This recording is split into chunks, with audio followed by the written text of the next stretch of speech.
Graphite stock করে রাখা কাজ শুরু করতে না করতেই উল্টে গিয়ে কাজের 12টা বাজিয়ে দিল।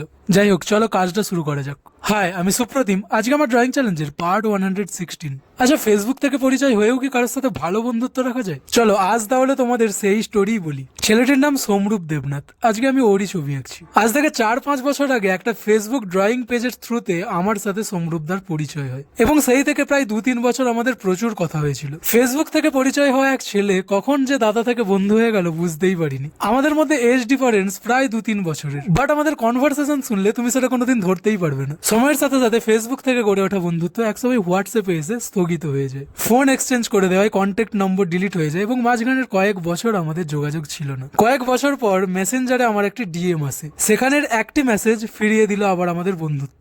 বলতে অনেক কিছু ইচ্ছে করছিল, বাট বলার উপায় নেই। কাজটা কেমন হয়েছে আমাকে জানিও, এবং পরের ড্রয়িং কিন্তু তোমারও হতে পারে, তাই আমাকে ফলো করে সুন্দর একটা কমেন্ট করে দিও। টাটা।